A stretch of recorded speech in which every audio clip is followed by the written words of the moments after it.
So, what was that beautiful verbiage, that language I heard earlier? Are you willing to share some of that, speaking from a very sort of like perspective there? Sort of the mystifying sound check.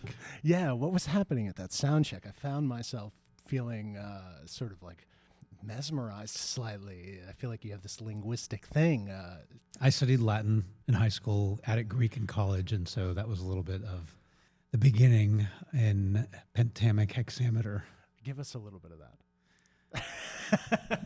Didalis intere cretain longumque perosis, exilium tactusque loci natalis amore, clausus erat pelago terras licet inquit et undas, obstruat at caele per te adet ibimus illac, omnia possede ot non possede ta erat minus. Wow. That was, I think I recognized amore there because I speak Dean Martin and English, and maybe something.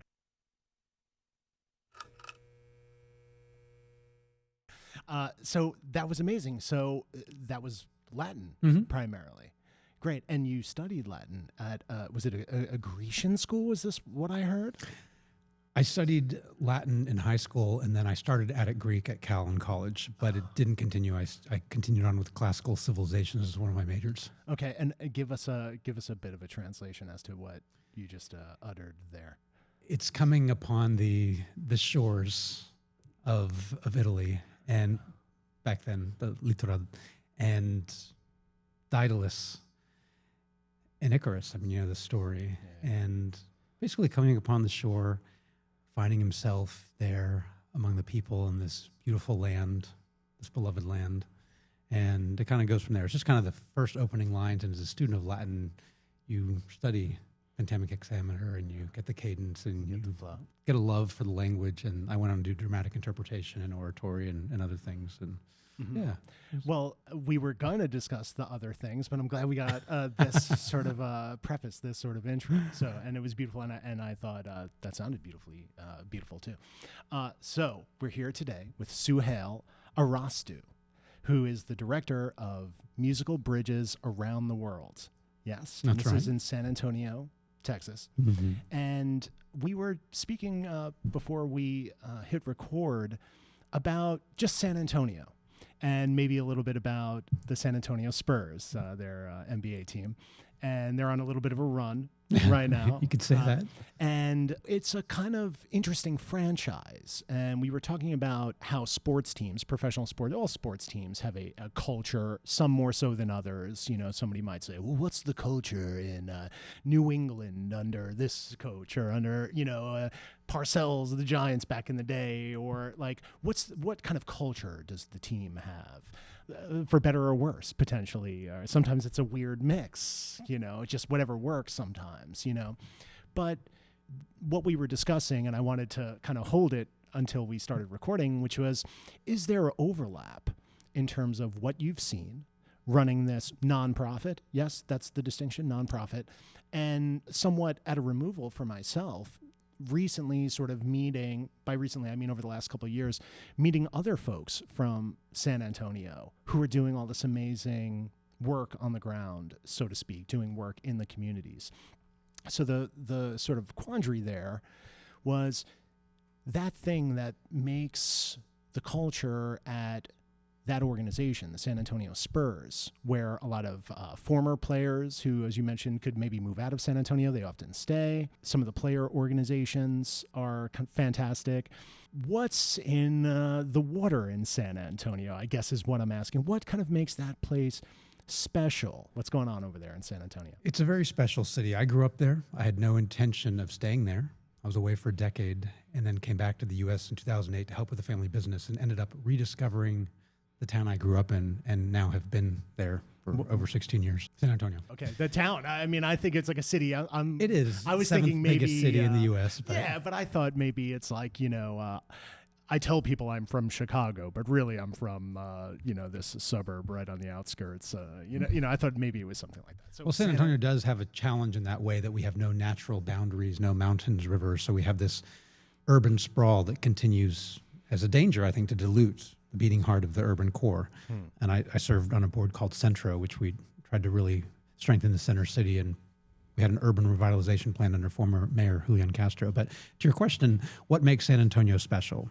People who know Texas know Houston, Dallas, great metropolises, great corporate energy capitals. There's Austin, which is young, vibrant, university town, South by Southwest. It's going on now. ACL, a big music festival.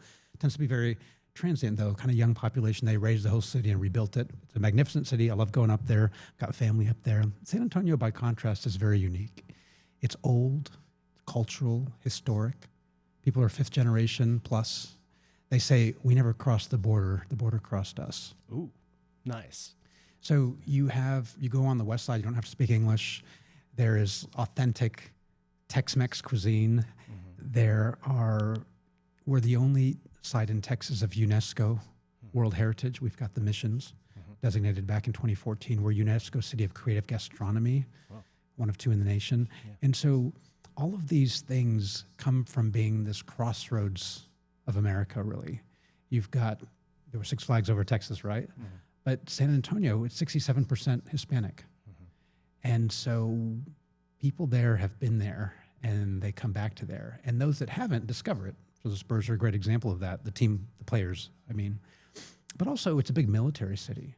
And so you have this very interesting Northern and Southern Command are based in San Antonio. So no matter what branch you serve in, you come through San Antonio at some point during your training. And inevitably people say, climate's nice. People are nice. Food's great, very affordable. And they end up coming back and retiring. So the number of former diplomats and generals that we have in San Antonio is also a great brain trust and an asset that we have, very strong World Affairs Council. So it's a very international city in that way also. And the way that the Spurs have developed out of that, it's a nice parallel for me personally because I went to Cal, I was a gymnast, and my coach recruited really internationally. I had teammates from the Norwegian national team, Israeli, Ukrainian, Chinese, and in the same way, Pop recruited really internationally. And I was mentioning to you earlier, we had R.C. Buford, their CEO, and he was talking about how the players, they come from everywhere. And it's very important for the team culture to recognize that origin story of where people come from.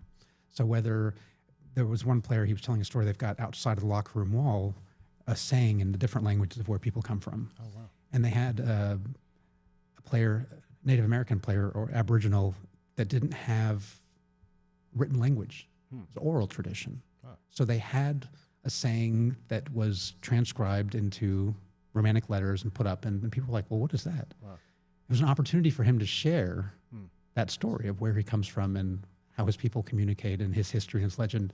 And that's very telling, I think, about how the team builds trust and builds community.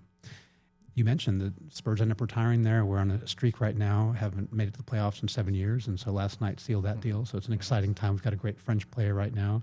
And being a journalist yourself, we've got a couple of French journalists that are there specifically to come Wembanyama, cover him.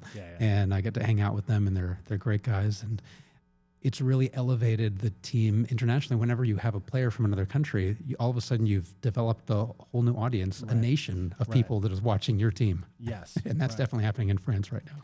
Yeah, recently the World Baseball Classic, or it was a sort of an international professional baseball tournament, just wrapped up. I believe Venezuela beat the United States.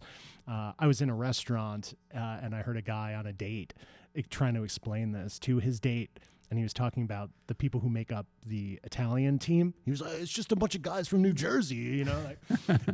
But I thought that was cool that professional baseball was able to flex internationally, and the games are competitive.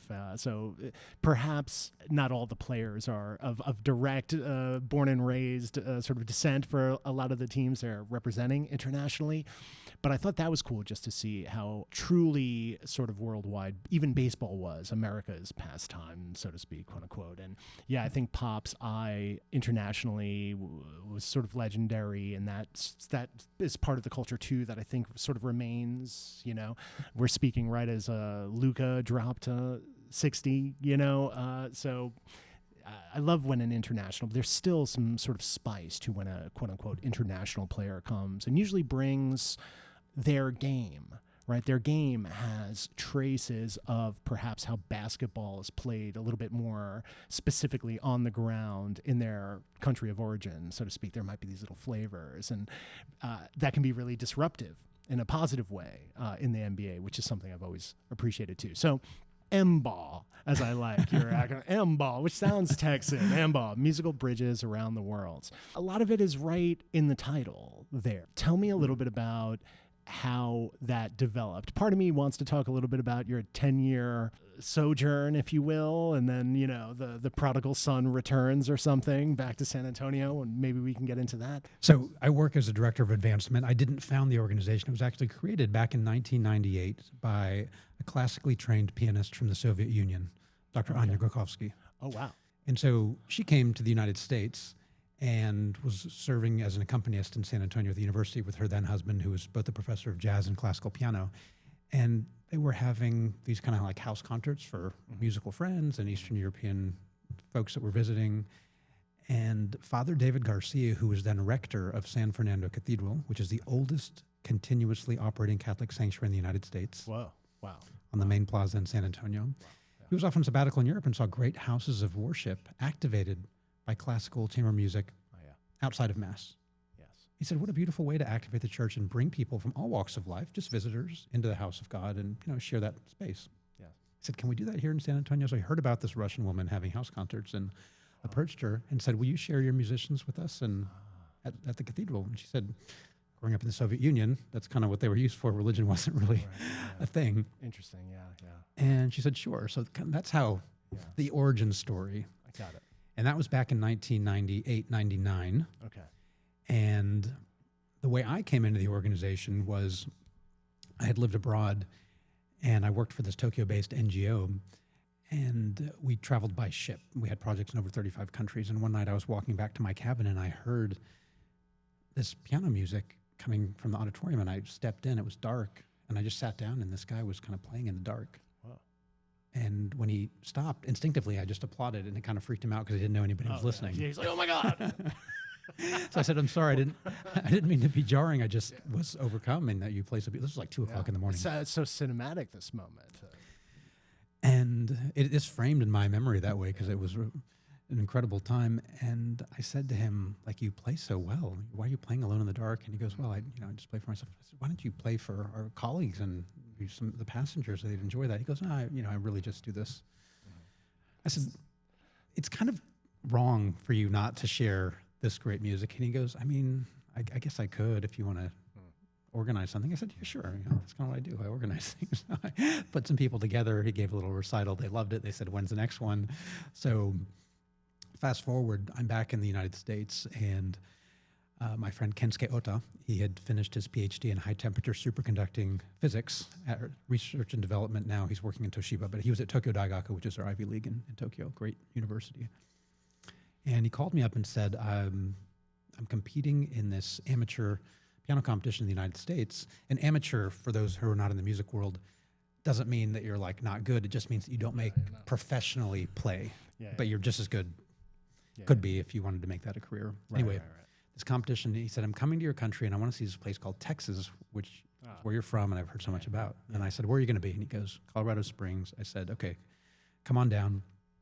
I went and heard his performance. He won the competition and then came to San Antonio, and he was playing at the house piano, and I had just moved back and I didn't know anything about anything. I said, God, maybe we could do the same thing like we did on the ship, and we could have some people and you could play. He said, I'd be happy to. So fast forward another 2 years, and I had been working days and nights. I didn't know anything about the cultural scene. I didn't plan on staying in San Antonio. I was helping with the family business. And he calls me up and says, I've been invited back to play an encore performance for the competition that I had won. And if you want, I can come to San Antonio. If you want me, I'll play for some people. I said, great. I was at the front desk of our gymnastics center, where I would coach in the evenings and then manage the front desk, and this woman was paying her tuition. And I said, Gladys, I know you somehow are involved with a music organization. I've got this friend who plays piano really well from Japan. Can he play for you guys? And she goes, well, why don't you call up the artistic director, the founder? She herself is a pianist, and tell her about your friend. So I sent her the link. Never met this woman. We get on the phone, and she goes, I watch your friend performance. He play very well. We make free concert in Cathedral, and you do all publicity, okay? Nice. And I'm like, I don't know what publicity and marketing is. So I just opened up the Yellow Pages and looked at all the piano stores and the piano teachers, and I printed a flyer at Kinko's and distributed it. Old school. This is Come concert day, he gets a standing ovation. People love the performance. And I meet this woman, Anya, for the first time, and she goes, "You do good publicity and marketing. You join my board of directors, okay?" And I said, I'd never served on a board. I didn't really have the time because I was working days and nights. I said, I'm honored, but I just don't have the time. So I started to attend the performances. I kind of fell in love with the mission, eventually served on the board, and then got kidnapped on the staff. And that was like over 16 years ago. 16 years ago. Yeah. Wow. What a journey. And I would imagine over 16 years, just coming into contact with so many great musicians and musicians from around the world. And I love that Bridges is right in the title. I actually last night watched a video of Flea. Flea from the Red Hot Chili Peppers, Flea the bassist. Okay, yeah. That could have gone anywhere, Yeah. without any context. I'm thinking The Fly. People say I sound like Jeff Goldblum. I don't know. Do you have you're good with the voices? Do you have a Jeff Goldblum? I don't. I don't know. I don't do Goldblum. No, but yeah, I guess if I don't lead in with one of the greatest rock and roll funk bassists of all time, it's like, is this guy talking about bugs on my thing? Yeah. So, no, Flea, the incredible, legendary, living legend bassist for the Chili Peppers, has been classically training in trumpet for a while. I'm not going to give you Flea's been doing a lot of great podcasts and things, and go listen to Flea's story, but he grew up around a lot of jazz, and picked up the bass, and the rest is history with the Chili Peppers, and still going. But he has since kind of swerved over to trumpet, and maybe even like a sort of like a jazz trumpet, bringing a lot of like the same rock and roll and funk and hip hop and all that kind of stuff. And he just released a song where he's doing a kind of jazzy, like spoken word. And for a good chunk of it, I think towards the last like third of the song, he's just like, build bridges, and it's, I think it's called Flea. It's his name as the artist. And then a plea. Like it's like a sort of like plea to the world, and he's not a plea from a flea. I love it. Yeah, it's a plea from Flea, and one of it is really like hitting you with the mantra to build bridges, and so I just like that we're having that it's right there in the title, building bridges around the world, sort of founded in this sort of universal language of music, and how. Yeah, just maybe in the zeitgeist to some degree creeping in. Musicians, Flea included, are kind of superseding the kind of, this is what a song is, with hopefully some subtext and subtlety or something like that, and directly making a plea. Like, we need to come together and we need to build bridges.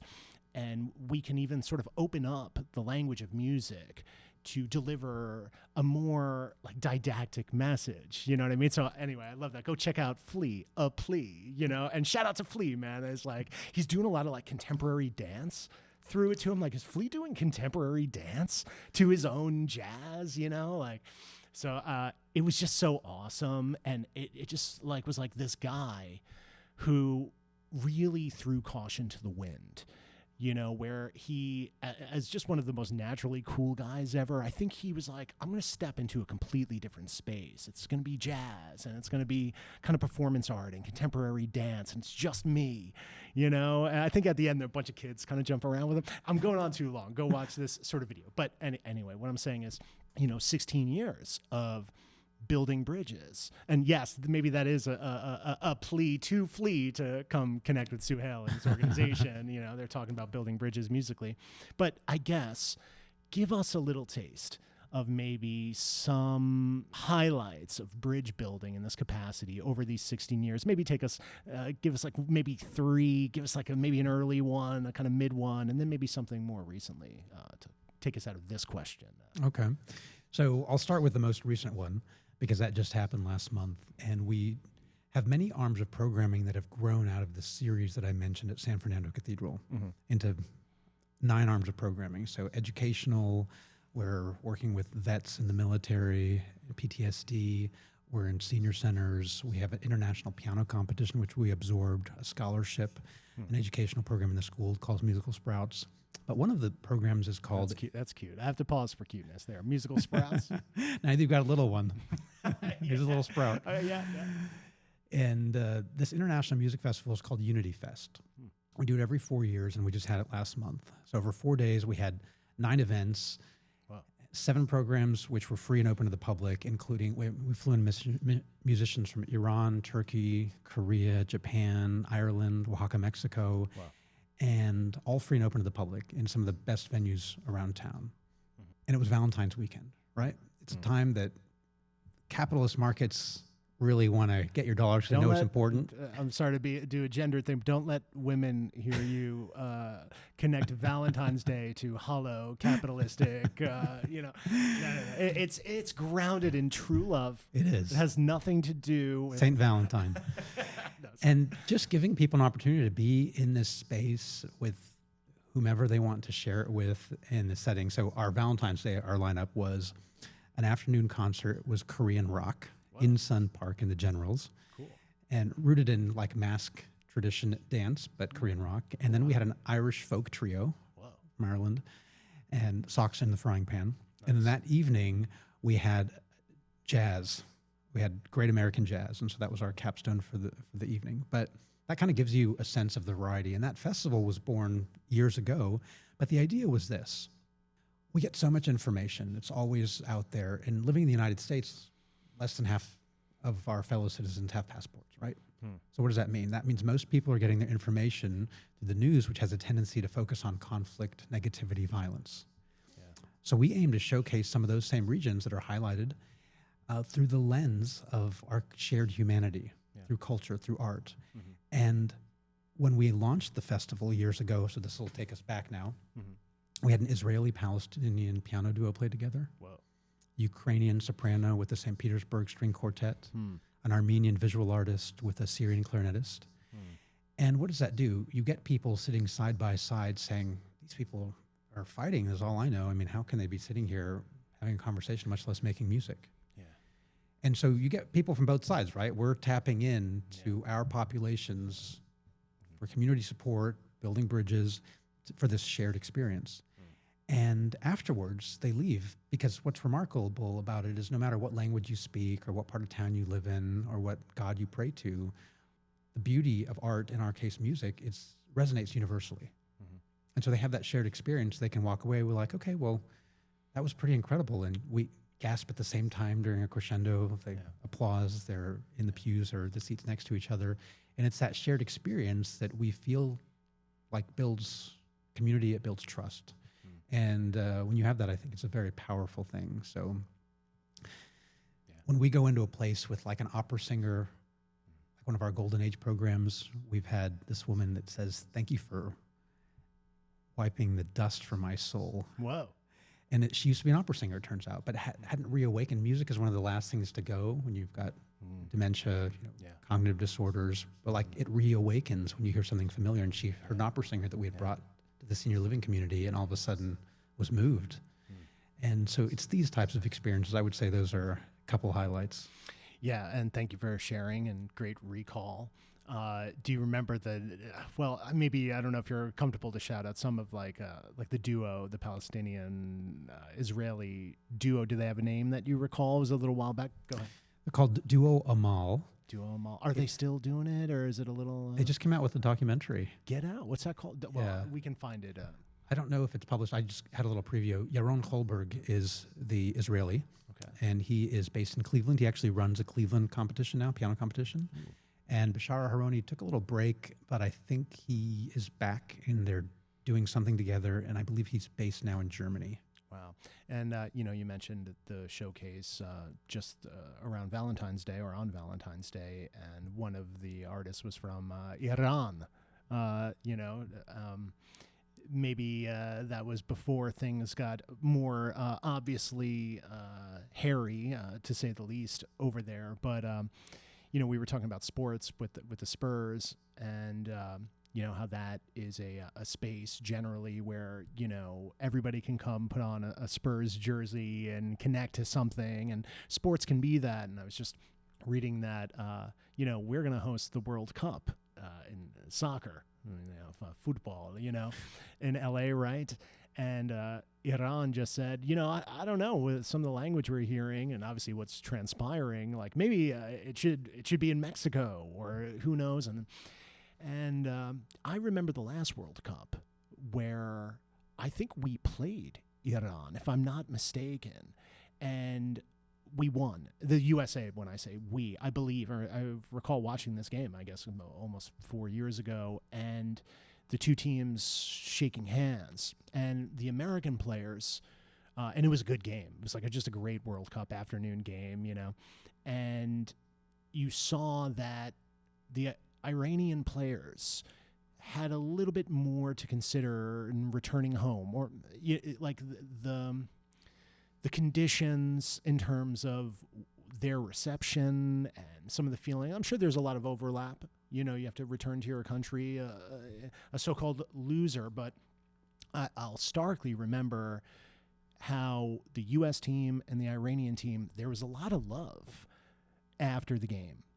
And the U.S. players showed, I think, a lot of empathy, sometimes an overused word, but they showed a lot of empathy for what it meant for them, what it would potentially sort of be like returning.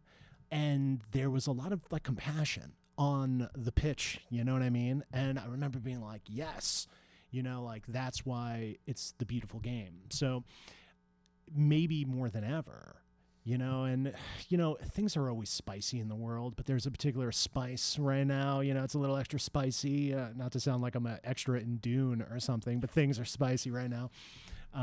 And perhaps these musical bridges have never been more valuable.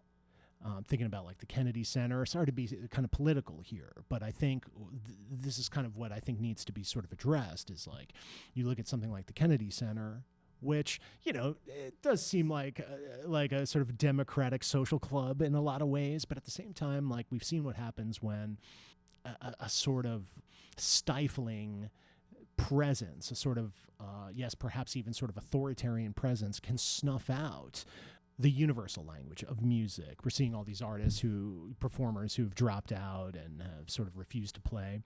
I was driving back down from upstate and I put on this Ben Folds song. Remember Brick? Oh yeah, I love that song. I haven't heard it in forever. Put on Brick, you're like, wow, this is a throwback. And Ben Folds and his sweet, dorky little voice singing it, but it hit me in the feels because I literally hadn't listened to it in over like 20 years or something like that. And it got me. And I thought about this guy who was running the Kennedy Center, or was one of the sort of main sort of presence, director, curatorial, creative, and he was one of the first guys to step down, Ben Folds.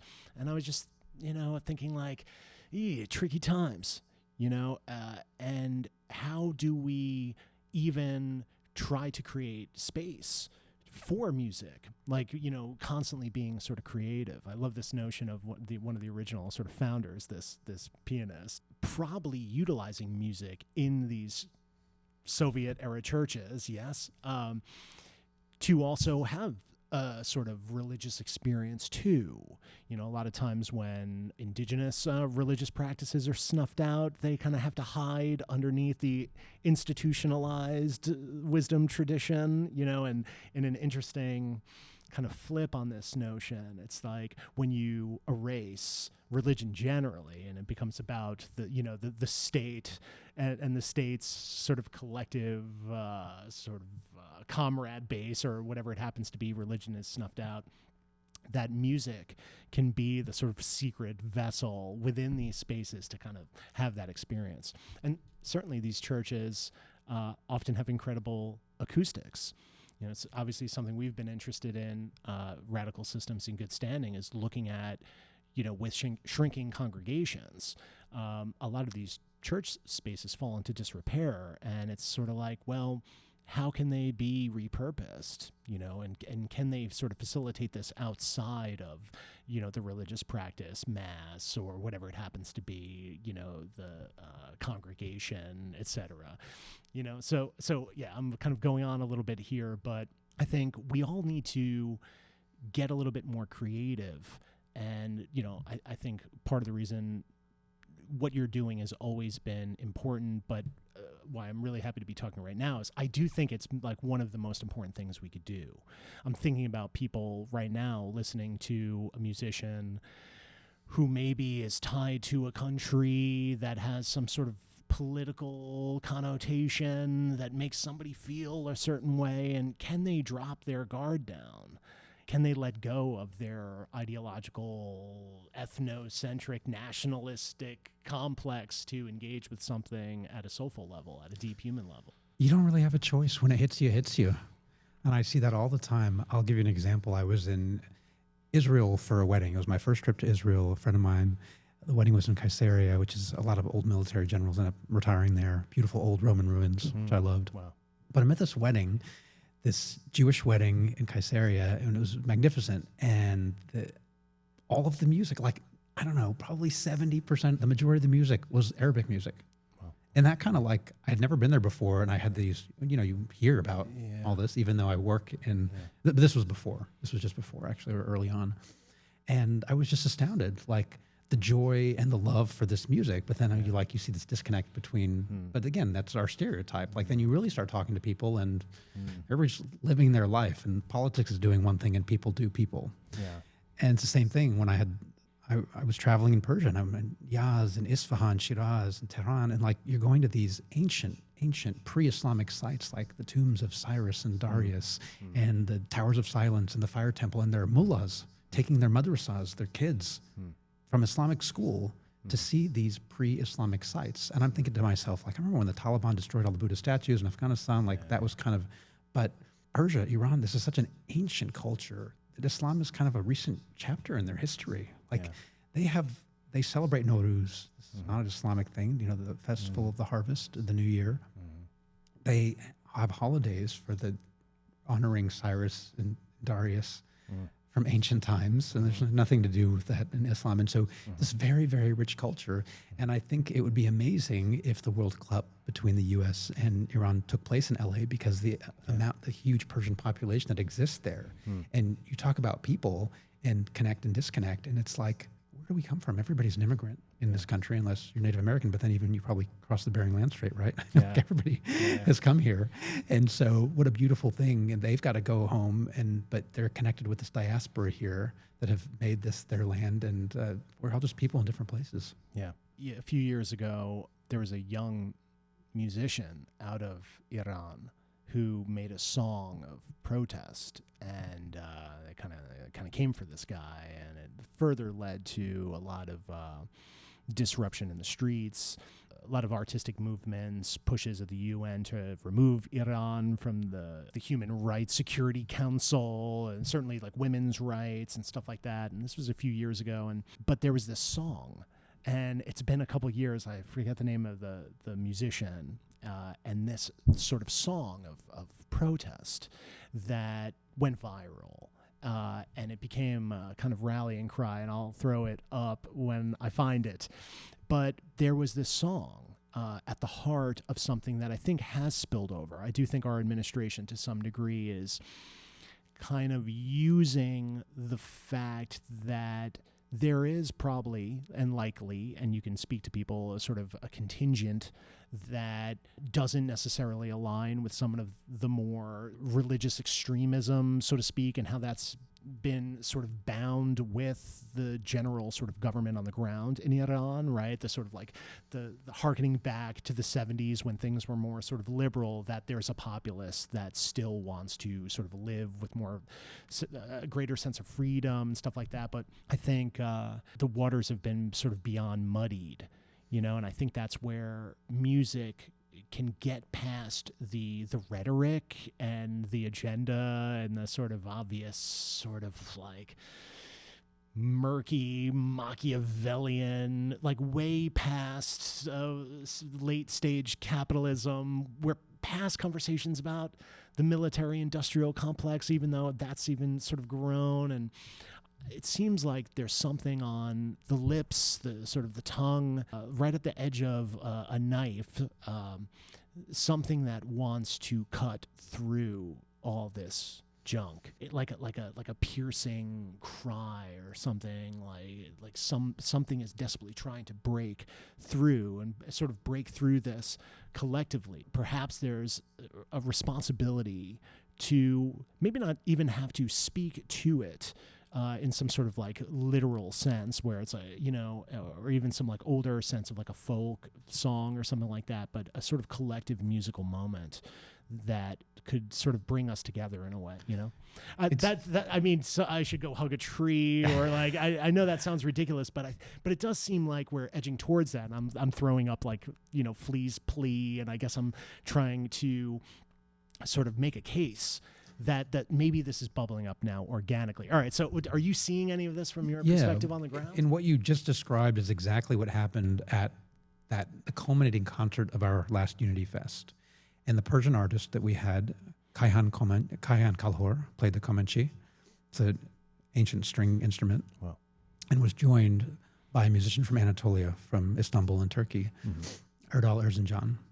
A friend of mine who's an academic sent me a message after the concert. He says, I couldn't believe that when I looked at my clock when the applause started, and I couldn't believe 75 minutes had passed. So they were in the beautiful historic Majestic Theater in downtown San Antonio. And the two of them sat on a platform with their respective string instruments, one bowed and one plucked. The baglama was being played by Erdal the Turk. And so they're sitting there and they began and they played nonstop, no pauses, no break between songs for 75 minutes. Wow. I felt like I was in a trance. Yeah. But it was this journey, this conversation that pierced time and harkened back. And it was in Indian music, we call this jugalbandi, like the battle, but there were solos. There was a conversation. It was a non-literal musical conversation that took place that people were so enraptured. It was pin drop silence for the entire time. It was actually amazing to witness. And you have these musical moments and people, no matter what's happening, because everybody knows what's going on in the world, but you have these moments of connection and recognition that this is our common humanity. And the closer we stay to this and leave the noise and keep the human connection strong, the better we'll be for it. Yeah. So when you run on a nonprofit, and obviously it sounds like after 16 years and even now, there's several sort of programs running within the larger organization. But I'm wondering what it looks like for young people, what it looks like for people who maybe don't have their basic needs met down on the ground, meaning are other organizations that maybe deal with immediate concerns for people on the ground in San Antonio? 100%. And San Antonio is a very rich city culturally, but socioeconomically, we're quite poor actually. And so our board mandated years ago that in order to be truly accessible, you can have the best performances in the world, but who gets to enjoy that and why does that matter? That to truly be accessible, you have to lower the barrier. And we lower that barrier 100% because everything we do publicly is free. And we bring in these world-class, Grammy Award-winning Van Cliburn and Tchaikovsky-rated artists. We commission original work, and it is all free to the public. What we do in the schools, the senior centers, the festival, the piano competition, everything's free.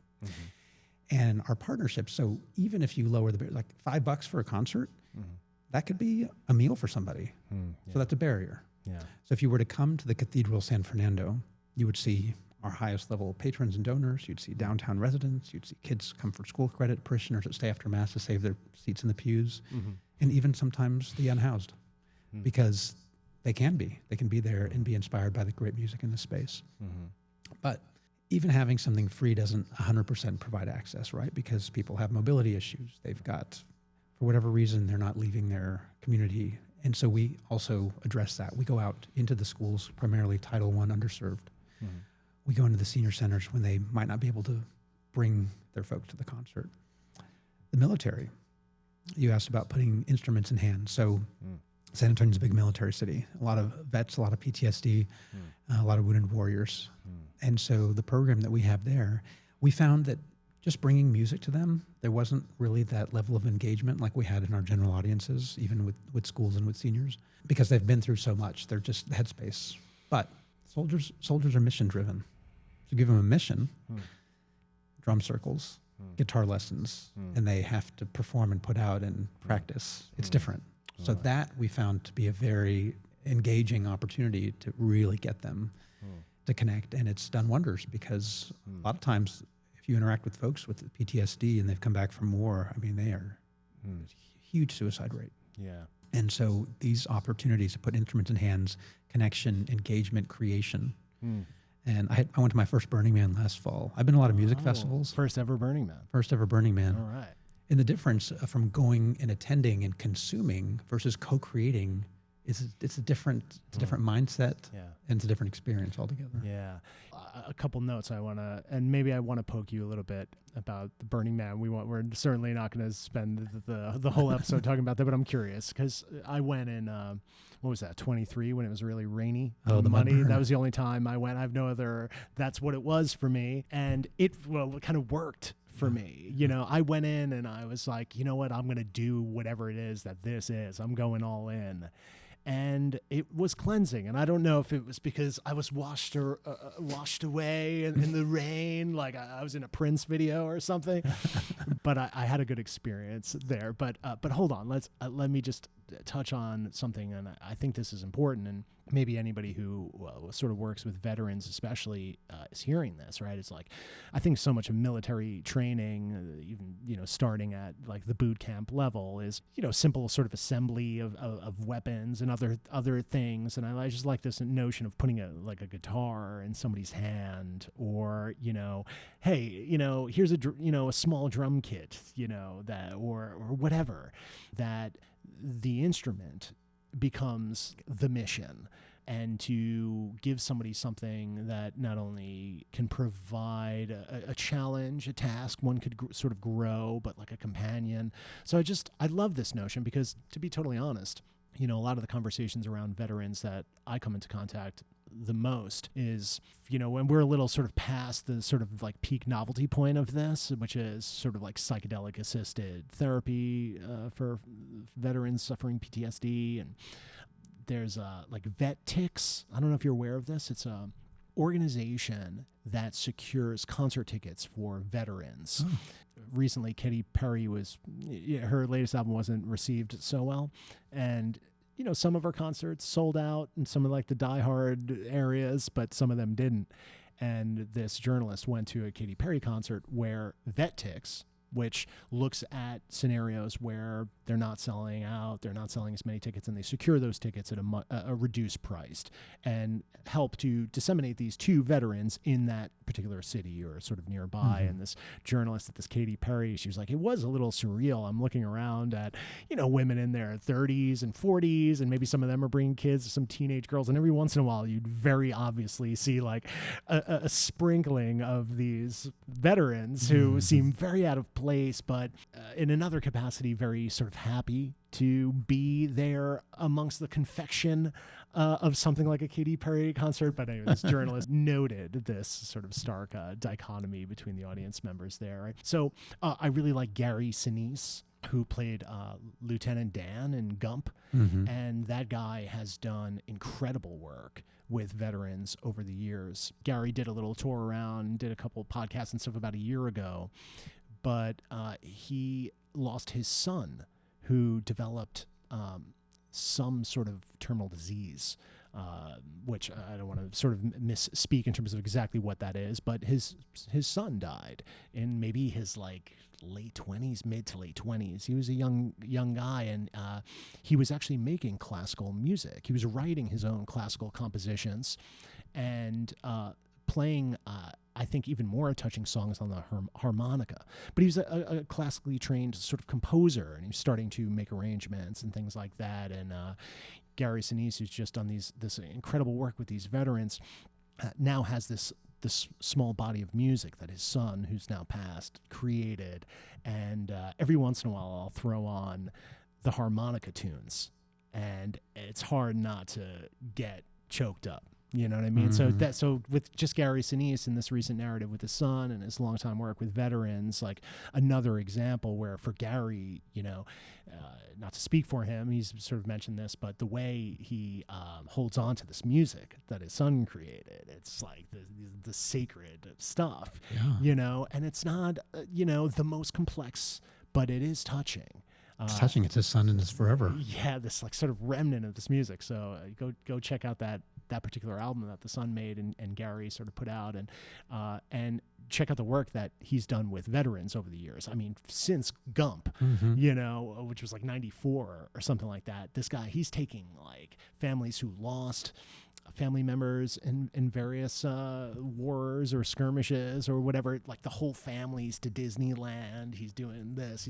So the guy's incredible too. But yes, more recently this musical overlap with that. So I wonder if people who are interested, who work with veterans, who are interested in this, can maybe sort of speak to you too. I'm sure there's other music and veterans things that sort of exist, but just articulating that the way you did, I think sounded fresh to me, and I like this notion that music is the mission to some degree, and there's a challenge there, like, I don't know, could you get good at this right now? Could you give this a shot? So anyway, even if it's a harmonica, right? You never know. Hey, just that little gesture could be something really powerful.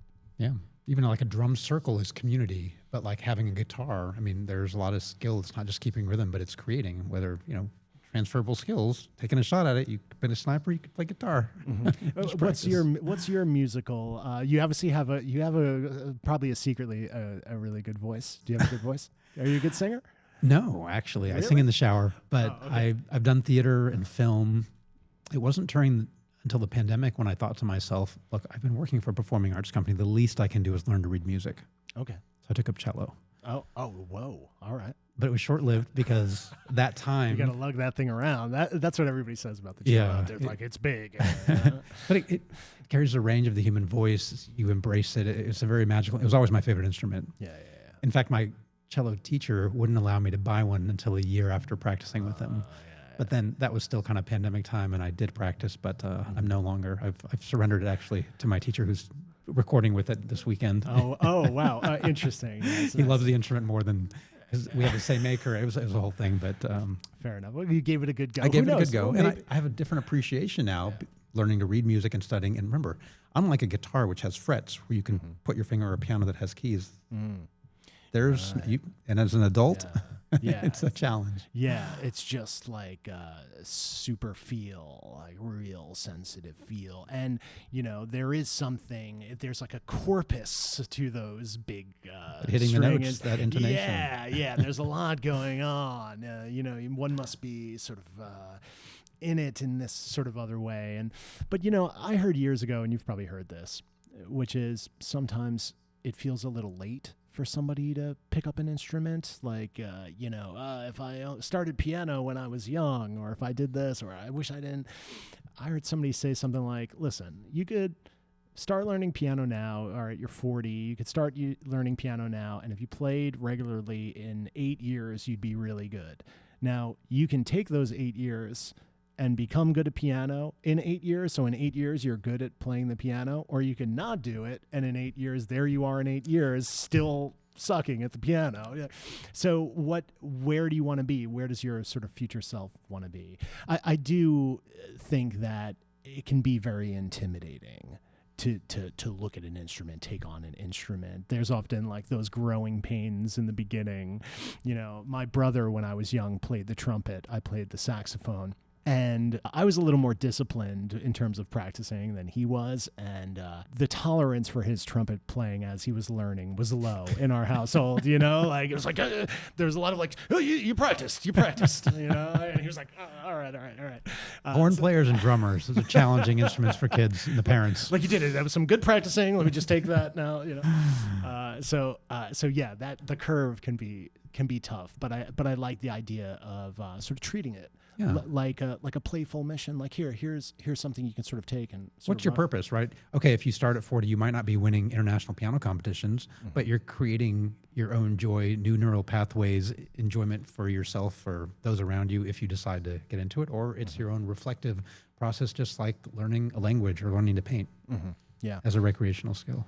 Yeah, I remember, I grew up, my family didn't have a lot of money to throw around. We were renting the stuff, and I'll never forget like getting like the rental sax and like opening like the old case and getting hit with this like mausoleum like smell, like it was like like the old felts, and just like this old sort of like antique smell, and being like, ooh, okay, this is going to be the vibe for this year, or this is going to be that. But I remember there was, even in my household growing up, the pressure like, hey, this costs money for us to rent this thing and to sort of take this thing out for the semester or whatever it happens to be, and sort of with that a sort of pressure to take it seriously to some degree. So let's say, I don't know how hands-on you are about that with, let's say, young people or families are sort of engaging, but are there elements like that? Young people who want to get their hands on a trumpet, a saxophone, or some even more sort of more complex instruments, if somebody wants a piano, or what's that? Where do you start with that? So do you see that or deal with that, sort of putting instruments in the hands of young people, or maybe they're taking it into their regular school practice, if the schools still have a sort of musical practice, so tell me a little bit that with young people and instruments. Absolutely. Well, you talked about partner organizations. So we have a great organization in San Antonio called YOSA, Youth Orchestras of San Antonio. Oh, nice. And we have magnet schools like the Northeast School for the Arts, where they really focus with kids that are talented, that have potential to continue, might not have the socioeconomic means. So those things are either subsidized or free in terms of access, right? Because one of the first things to go in education when budgets are cut are the arts. But now people are recognizing the power of arts to teach, say, STEM, making it STEAM. Yeah. We at Musical Bridges use that as a vehicle for education through the cultural approach. Yeah. Giving kids instruments at a young age it's not because they're going to become professional musicians, but having that access at a young age allows them to think creatively, problem solve in different ways, develop, again, different neural pathways, which make them better people in whatever their discipline ends up having. That skill set, we know just through the research, and you just look at the studies. So at Musical Bridges, our approach is through the arts. Now we are looking at a program because there's always, everything we've done in our growth has been through request and through need of the community, all of our programs. And so now about keyboards for kids. So we're looking at that, of actually placing them in areas where they don't have access to the piano and doing piano lessons in schools. But there are other organizations that provide actual instruments, whether they're string instruments, and there are opportunities for kids that have potential. And again, San Antonio is very in tune with our local culture. There is the Western classical, but we also have Tejano, we have conjunto, we have amazing mariachi programs in the schools that kids have access to, and it's pretty incredible too. I grew up watching all sorts of like those like classic early 90s indie movies, and one of them was Desperado, and he opens up that movie, Banderas, he's like on a bar playing that mariachi jam, and I was like, oh shit. I was like, look at Antonio killing it as this Desperado mariachi. And a little bit of a tricky question, but and yes, I did put myself in Antonio Banderas' shoes, and I was like, I could be a mariachi right now, of course. And this could be a tricky subject, but this notion of, can you slide into something that has such clear sort of cultural roots if one is not of that culture? Like if somebody who is not so strictly tethered to what it means to be a mariachi, the language, the culture, how would one at all sort of navigate that? Have you seen that? Could people connect with that who are maybe coming in from a different perspective culturally, or their particular nationality or race or whatever? Could you slide into the mariachi program? My young self, could I, if I were 12 or something, maybe even younger, in San Antonio, and I was like, the mariachi thing is really, that looks like my bag. It's spicy. Yeah, like, but so it doesn't have to be mariachis, but moments where things are culturally specific. I'm sure there's a sort of Native American community down there, their own music as it connects to their practice, their sort of rituals, etc. Or the list could go on there. But Do you find that? I mean, because it could be tricky jumping around there. This conversation persists. Who can slide into this genre of music, or tell me a little bit about that, and how maybe the organization can help sort of navigate. Yeah. And we do it ourselves, and I think there are no limits. It depends on the intention of the person and how they perceive the art form and how they integrate and respect the music and the culture. I'll give you an example. So we have segments we do with San Antonio Public Libraries in the summer. And last year's segment was Indian music, songs of India. And the sitar player was not Indian. His name's Milton Holbrook. Shout out to Milton. Sorry to laugh there, but Yeah. No doubt. Yeah. He runs a tattoo studio and he plays the sitar and he's amazing at it. And he shares a love of the instrument. And it's interesting because if you see somebody playing an instrument that is not like, say, Indian, like an Indian instrument, and like he's Caucasian, you're Caucasian, I'm like, well, that's interesting. That's accessible to me all of a sudden. Otherwise, maybe it's not. And now you've started something even different. Like he's playing for these kids that look like him. Yeah. And then also Indian kids saying, oh, that's pretty cool. I'm hearing like Milton play sitar, which I heard my grandfather play, So I think it's fantastic. And I think any art form and discipline should be accessible. Classical Indian dance. We had this wonderful daughter of Greek immigrant parents who was physicians in San Antonio and really rose to the top of Bharatanatyam, which is one of the 5 classical Indian dance styles, and competing nationally, internationally, doing showcases in India. This is a Greek girl, but when you're totally dressed and just looks like a lighter skinned Indian, but she's Greek and she's excelling and she's fabulous. She's grown up with her, she was the only non-Indian in the class, but she was fabulous and she did great. And she lives, she breathes, she dances like an Indian. What you often hear is like, respect the history, respect the origins. We're talking about the drum and the drum circles. Like, how far back does the drum go, and how connected is the human story? It's the heartbeat of humanity. Yeah, to the drum, and that drum beat is our shared heartbeat in a way, and we should all be able to sort of connect to that, right? But, I was just these like Academy Awards I didn't watch, but, one of the sort of central conversations there was in this movie Sinners, was like really sort of boldly, often playfully, sometimes intensely, sort of claiming that music, saying very firmly, like, this is what's up with this music. You know what I mean? And look what has sprung over the generations from this fountain, and what is the nature of this particular fountain in terms of the music that's sort of spiraled out of it over the generations. And I thought film especially, or really, that scene. There's a great clip of Spike right after Sinners came out. Spike was like, "This one scene, you'll know that." He got really hyped over this one scene. So, I like that. And Coogler, very deftly. I don't know how genuine he was being, but. He was like, I like Irish music. I like Irish folk music. He's like, I was trying to put that on too in our own little way. Although, SNL, I think with Harry Styles recently, just before St. Patrick's Day, did like a little video clip making fun of Irish dancing, which is hilarious. It's like, all you got to do is put your arms back and lose your shit, Well, in Indian dance for Bhangra, you just tell people to put their arms up and change light bulbs, right? Yes. But I'll give you another example too. It goes back to Burning Man, but I was out on the playa and I heard sitar music, so I went towards it, and then I looked up and I was like, that's Evan Hatfield.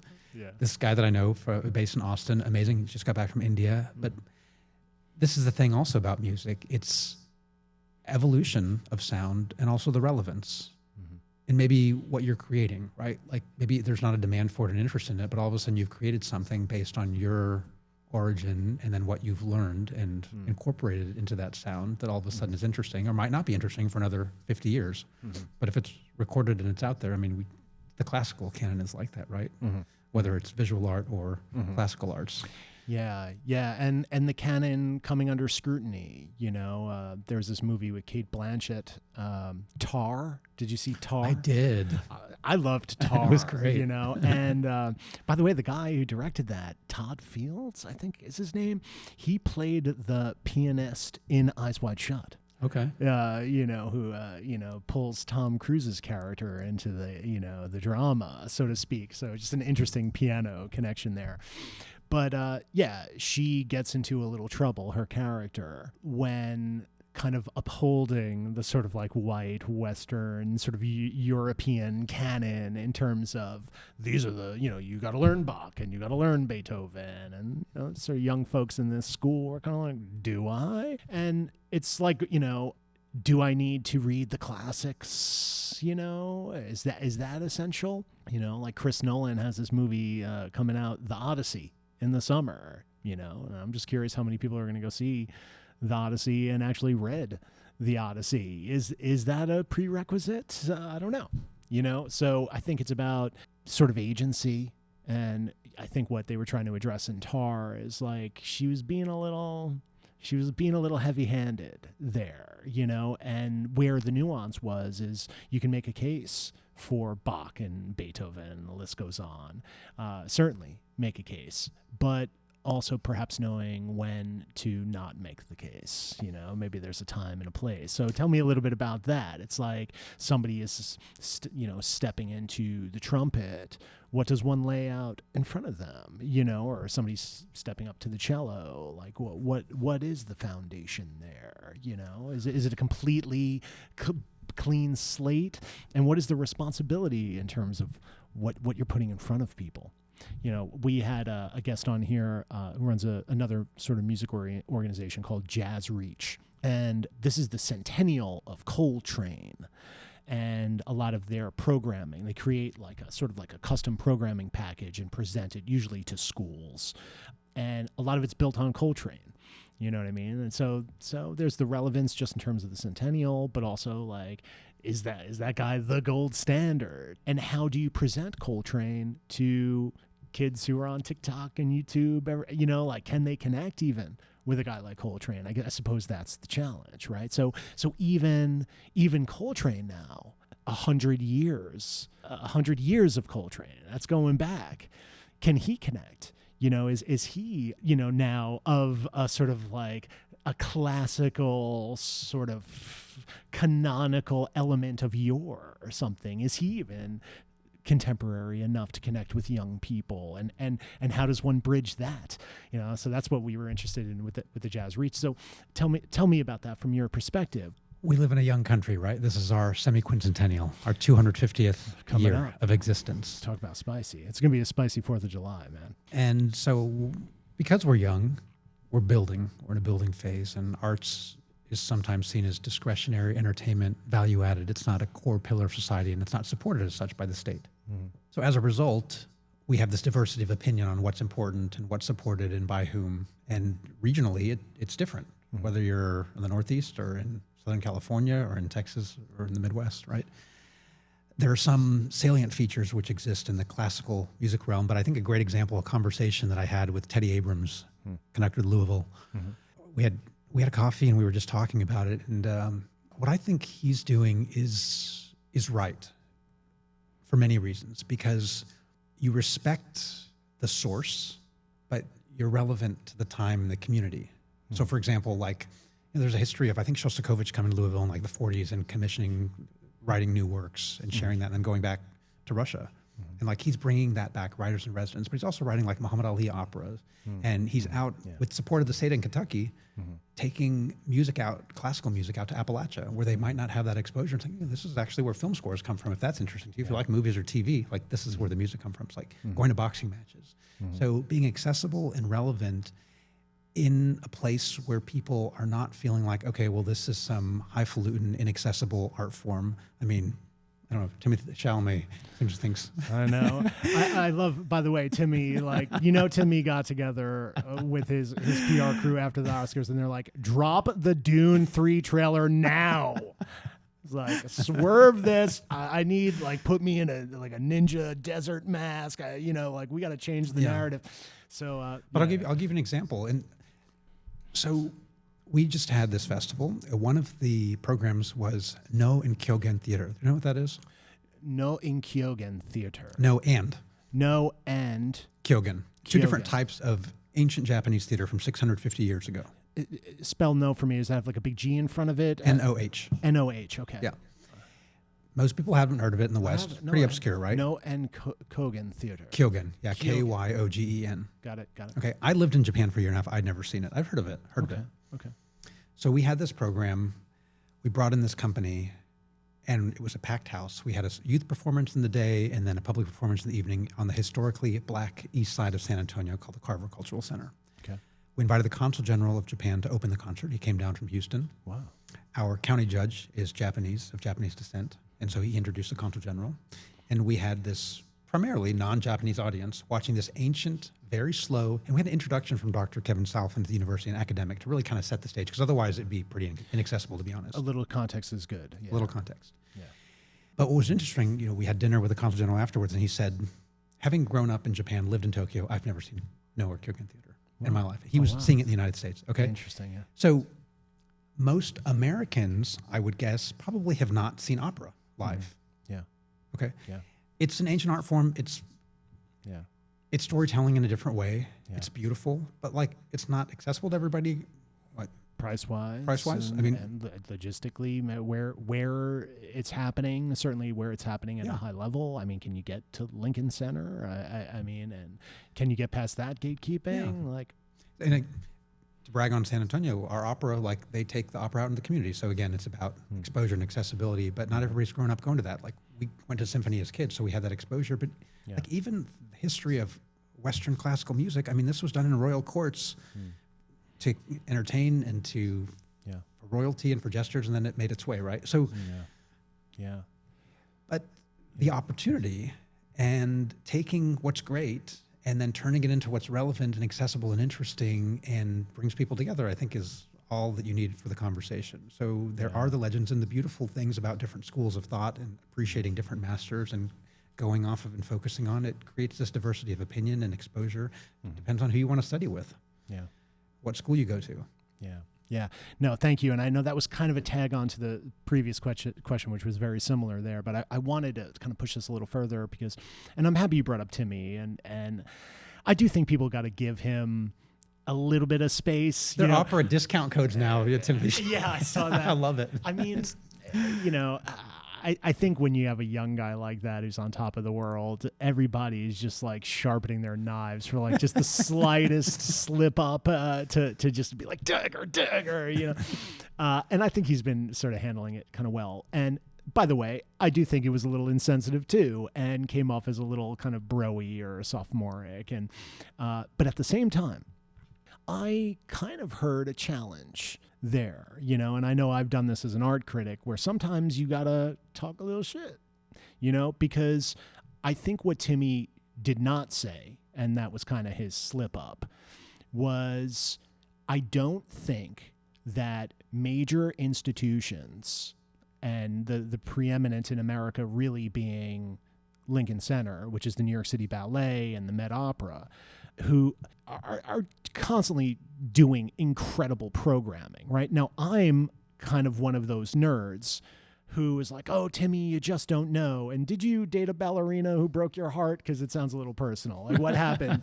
You know what I mean? It sounds a little personal, Timmy. Is there a ballerina out there crushing it and you're just a little salty? But my and my critical version of me sometimes is like, sometimes you gotta fire a shot, right? And I think if there is some value to pull out of his slight sort of trolling there, sophomoric though it was, and maybe a little mistimed and misplaced and whatever, there was a challenge.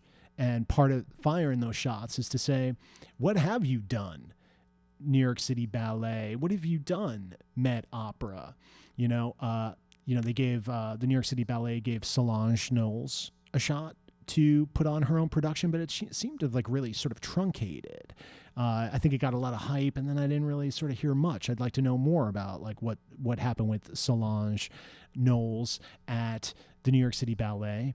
Or I have a friend who's been a longtime company member of the Met Opera's dance crew, the dance company within the Met Opera, right? So you have a lot of like the as Timmy said, oh, you have a lot of your traditional operas, but what a lot of people don't know is that there's a company, a sort of regular company that, you have to, go through the crucible of remaining on the company or getting on it pretty frequently. But so it's not like just stagnant, but there's an incredible dance company within the Met Opera itself. And my friend Allison Clancy has become a kind of a real sort of veteran badass. She's got her own sort of side hustle. But I spoke with her after the Timmy thing, and we've been speaking, too, about one of Allison's latest sort of roles, more physical, was opposite the lead in Carmen. This is a sort of classic play. And they really did a lot to make it a little bit more contemporary. It looked like it was kind of taking place at like a warehouse in like a border town, very sort of like blue collar.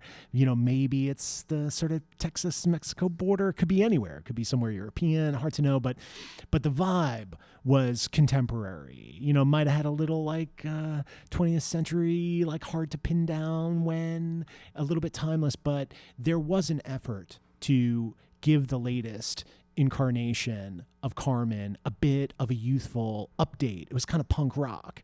Now, do people know that generally, that you could go see a very punk rock Carmen? The singer who was Carmen was amazing. She's got like a real sort of attitude in it, which I thought was fantastic.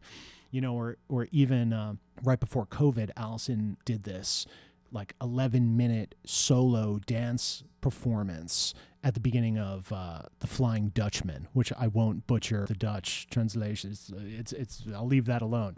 But I got to go to the premiere with Allison and her, working so hard for years, and she gets tapped to do this solo, which never really existed at that level. It was an introduced element, this dance solo that sort of sets off the storm.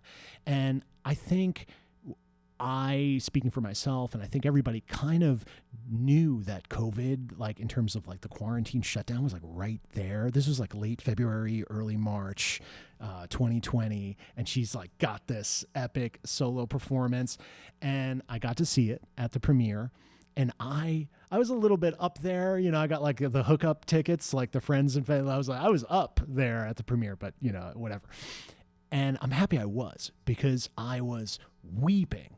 And part of it was because I'm seeing Allison in this, getting this incredible spotlight moment. And I was kind of in like a drunken stupor, not a literal drunken stupor. I was so moved by this dance performance that a lot of the remainder of the play kind of washed over me in a way that was pleasurable. And that production was great. But there was something that COVID kind of cut short that was moving towards, I felt, something where they were like looking at Allison, who has an amazing sort of musical practice out in the world on her own that's very like dreamy, shoegazy, rock and roll, kind of doing her own thing, that they were like, let's bring some of that into this. Like, well, we see what you're doing, do that. And then COVID, I think they did 4 actual shows before COVID shut it down.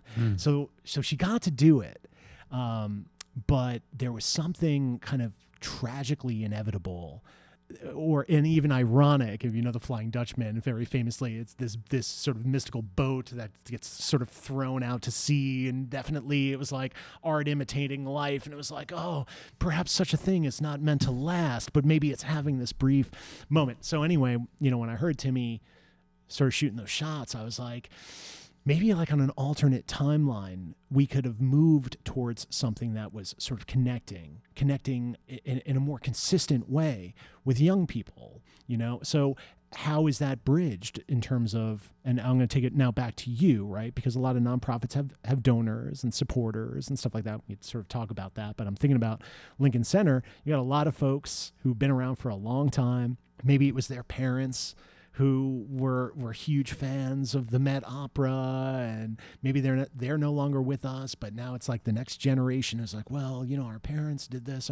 Like, is there sufficient pressure to make sure that, the folks that have been supporting this for so long still feel seen, still feel like a sense of quote unquote ownership, while also bringing in a more youthful audience. So I think Timmy was right to do that in that way. And sometimes somebody's got to do that. Somebody's got to stir it up.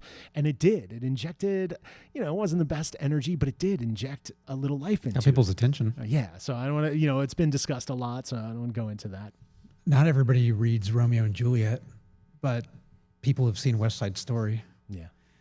And if you haven't gone and listened to Carmen, you might have heard Queen by Freddie Mercury, which is his take on operatic ballad, right? I mean, so again, bringing the art form into today, and even if people don't recognize the origins, they're there. The foundation of any great music is structure, right? And whether you improvise in that structure, like American jazz or classical Indian music, and it's interesting because I mentioned to you our founder is classically trained pianist from Russia. Yeah. And she came and she thought anything that was non-Western was not classical music. So like she thought just it was all folk. Yeah. But India has a classical tradition that predates Western by thousands of years. Yeah, and it predates British occupation, et cetera. Right. Yeah. So these ragas and these melodies, but because they're structured differently than Western notes and harmonics, and it's still classical. Yeah, interesting. Right. And so what is your take on that? And in terms of the donors, I mean, people just sometimes they get stuck, I think, right?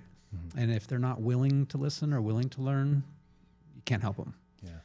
Exposing them to something that's great and is appreciated by everybody might do the thing, but it might not. So you can't change people's minds. But I think in terms of young people, what you can do is you can do your best to share the origins, the foundations, and where things come from. We did this documentary during the pandemic called The Quilt. And we take using arts as a vehicle through these cultural segments to the schools, and the culminating aspect is the concert, the performance, right? So they're going on a journey, say through Japan, they're using yen, they're riding trains, and then there's a Japanese performance at the end. So it ties it all together in this holistic engineering of bridges and whatnot, right? Cool. So when we asked the teachers for feedback, they said, oh, this is great, but like there's a Black Lives Matter movement going on. Like, how do we deal with this? And can you do something through music? So we thought, well, music is a great opportunity as a learning tool, right? To share history, culture, all the things. And I remember as a kid watching like Roots, and that was it always stuck with me, that story of like slavery in America. But there wasn't really any, like a history of African-American music. There are great documentaries and pieces on specific genres, on specific artists, but not really something comprehensive and not something for children. So we took it upon us after doing a lot of research, and we developed this thing called The Quilt, and it told the history of African-American music of a little girl sitting with her aunt in the Carver on the east side, African-American area of San Antonio, going through this, everything from slave song to Negro spirituals to Harlem Renaissance and jazz and ragtime and all the way up to like hip hop and rap today. But helping her understand where it comes from, because she was like, I'm going to do this thing. She goes, well, this is where it comes from. And so this is the history behind it. And that's important to have an appreciation. It's like any history lesson. And I think that goes for an education for patrons and donors too. Like they understand because they appreciate maybe the classic or the canon, but what age are we living in today? Attention spans are different. Media consumption is different. Entertainment is different. And the way that we interact. And so if you want to continue to stay connected, then appreciate what you have loved and what that contributes to what we have today and how people are going to interact with that art form. The Quilt, is this is out there? Is this done? Is it in the works? Yeah. How can somebody watch The Quilt? It's an interesting story. We actually filmed it in 2 days during the pandemic, and it then spent about 2 years in post-production because we learned about licensing. There you go. It's incredible in terms of the footage that is in there, and the archival footage and the stories that are told, and it just premiered on PBS Texas. No way. That's great. I was having at a dinner last night talking about how we might get it out there even further, but it doesn't have an online access right now, but I don't know if PBS Texas has it, but I'll do more research and we can. Let us know. And maybe, I don't know, if there's people out there who want to see it, maybe they can kind of, send some emails or something and drum up a little interest in it. Well, it sounds fascinating. All right. So I want to talk a little bit about your travels outside of San Antonio, outside of the United States. but in connection to the organization. How often are you traveling outside the country in a way that is specific to the organization? Like, are you ever kind of like deliberately scouting or setting up a partnership or a relationship or looking at an international org? Tell me about that. Are you ever going to do a little sort of work out in the world, work out in the field? Yeah. My role is advancement. So we have an artistic director and artistic coordinator, and they handle the artistic side of things, but that doesn't limit me from sharing ideas and things that I love when I travel. Damn right. And I do. And oftentimes we end up, because I'm in advancement, developing partnerships. And one of the programs that we have is an international piano competition. And so we absorbed that back in 2016. It existed historically for over 3 decades, called the San Antonio International Piano Competition. But the reality is nobody knows San Antonio for piano, and the name didn't make a difference. So it was a mouthful anyway. So we renamed it the Gurwitz, honoring a woman who gave a lot to the classical piano community, became part of the World Federation in Geneva, which indicates that you have to have a final round with full symphony orchestra. Wow. So initially in our launch, we had the San Antonio Symphony, then 2024, Mexico City Philharmonic, and now we're looking at Taiwan. So I work very closely because I was on the National Board of Sister Cities in Washington. Okay.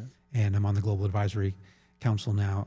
I'm honorary alumni, but I'm the Global Arts Envoy for the organization. Wow. And so we work a lot with we have 12 plus sister cities in San Antonio and friendship cities. Cool. So from Darmstadt in Germany, Windhoek in Namibia, Kumamoto in Japan, Chennai, India. Nice. So it's a very strong international relationship that we maintain.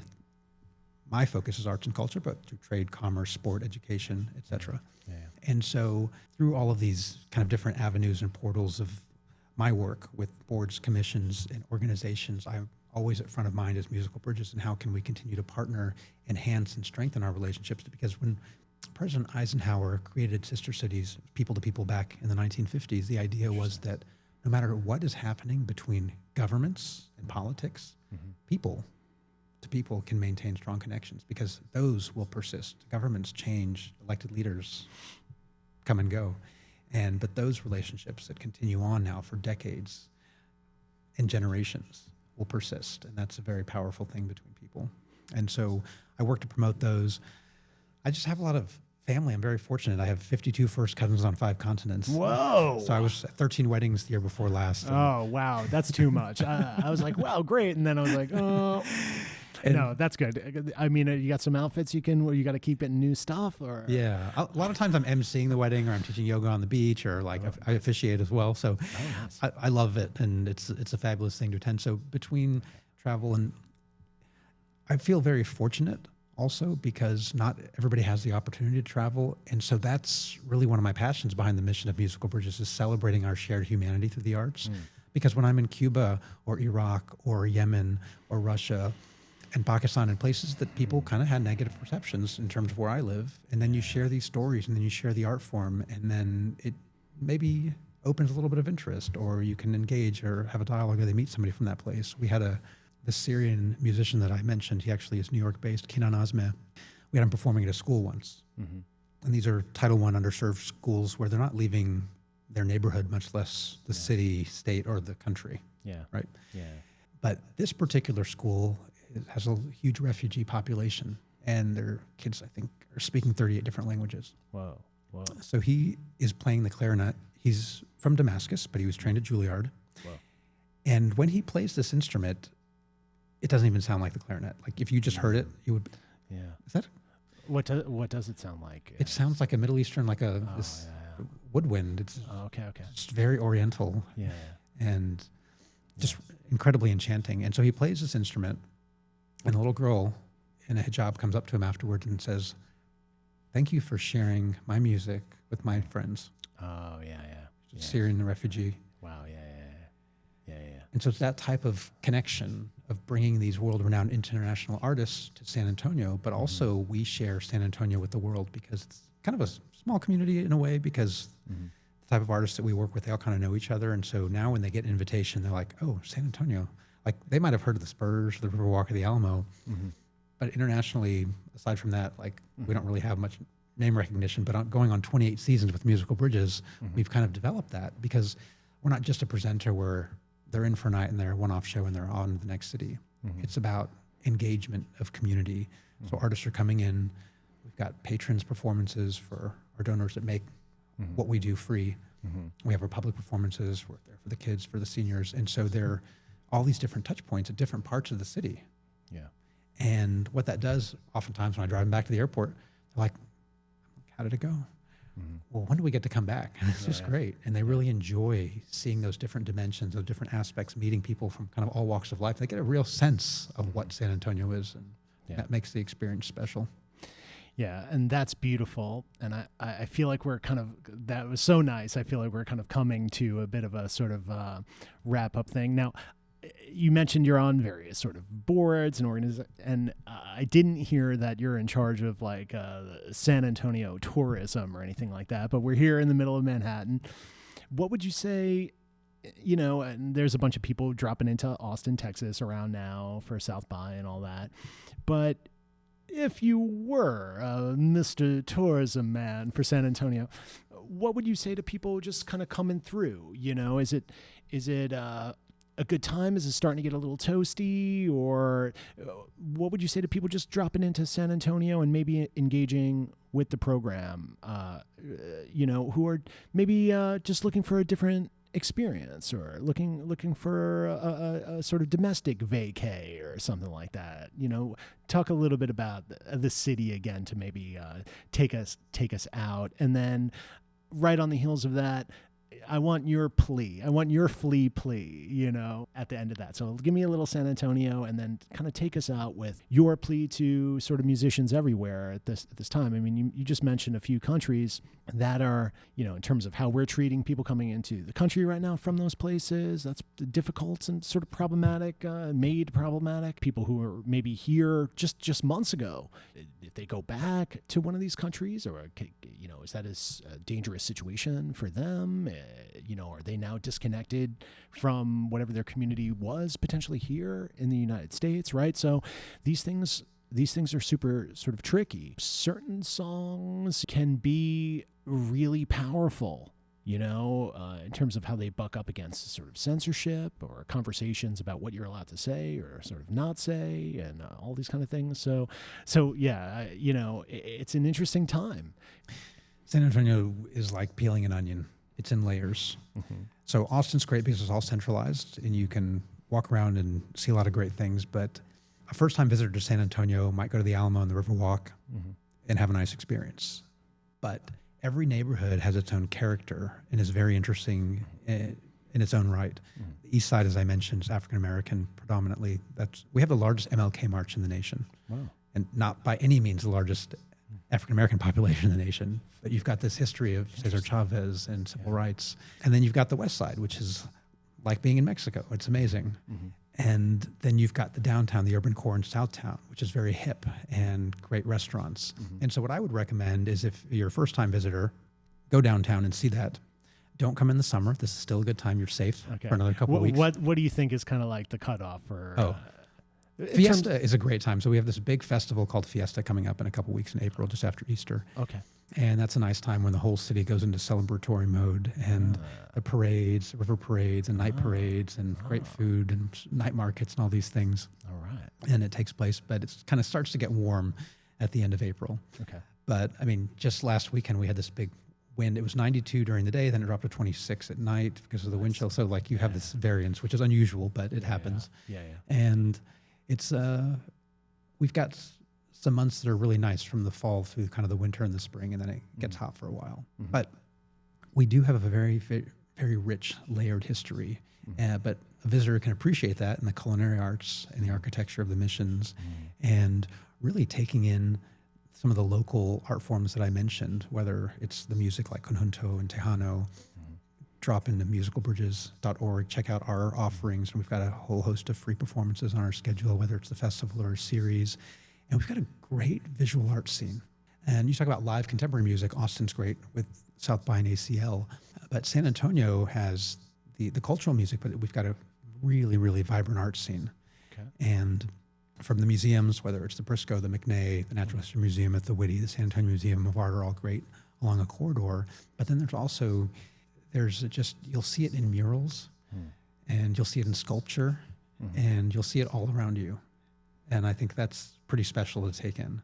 So, and then if you have kids and you want to get out to the suburbs, go to SeaWorld in Fiesta, Texas, great.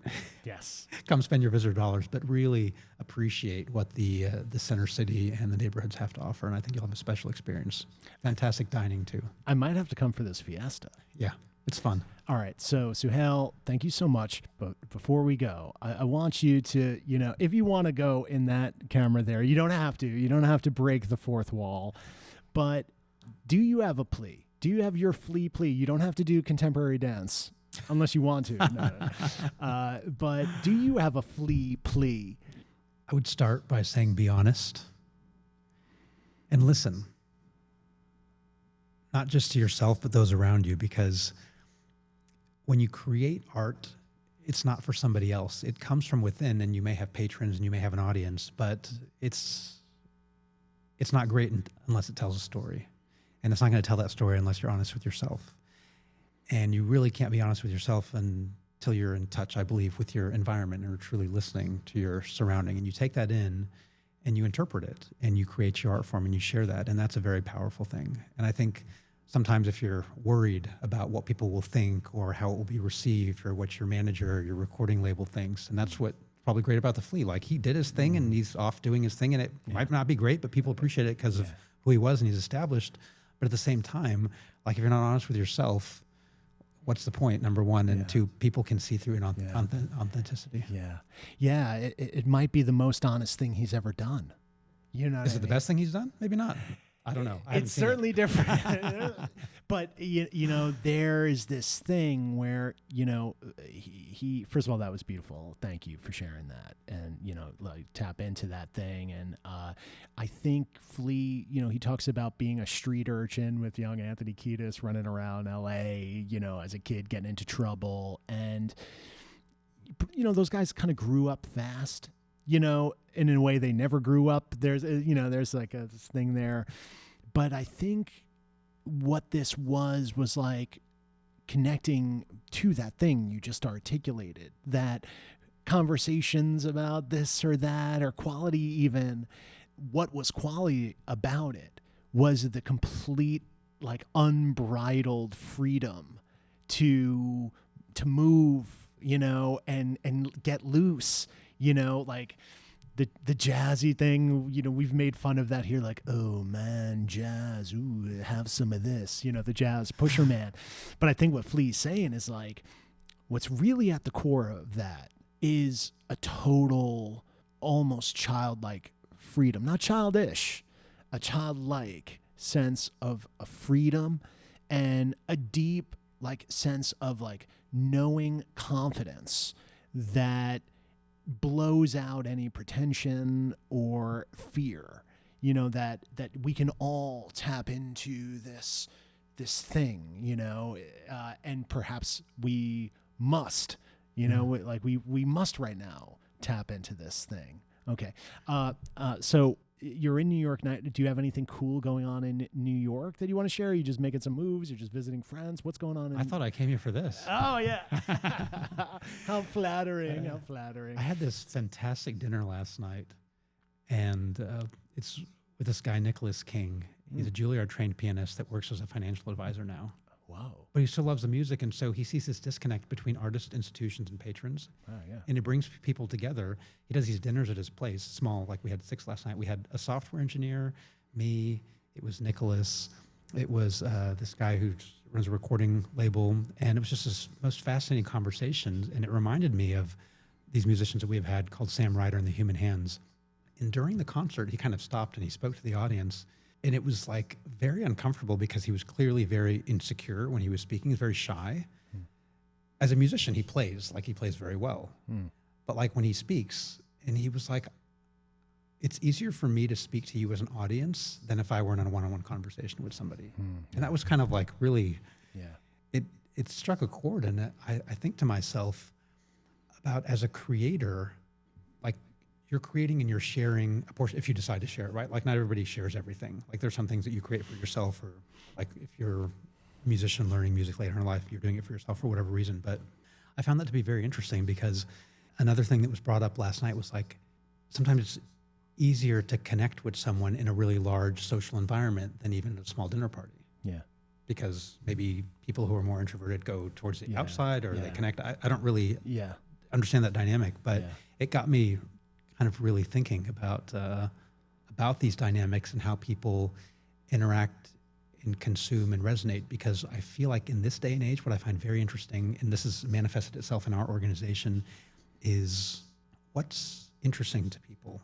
It's not necessarily perfection, that jazz platter, right? They want a little bit of rawness. They want mistakes are okay. They want the behind the scenes. Yeah. Like what's happening in your world. Like it doesn't have to be rehearsed and perfect. And so the way that it's manifested at Musical Bridges is we come from classically trained founder, and they always want to review the material, because we never really had an online presence until the pandemic, when we started going into musicians' homes and studios, recording around the world, and then sharing that online because nobody could gather, right? So we kept our staff, our patrons, and kept programming. And then post-pandemic, we thought, well, we've developed an online audience. We shouldn't lose that. So now we actually record and then post-produce and put our stuff out there on YouTube. So you can follow us on YouTube. Just Musical Bridges around the world, YouTube? Yeah. Great. Musical Bridges around the world, and our social tags are all at Musical Bridges. Nice. MBAW. You can find us anywhere. Let me check those out. Yeah. One of them went viral, actually. It's comedic Italian piano violin duo playing in the church that has like up to 5 million views now. So sick.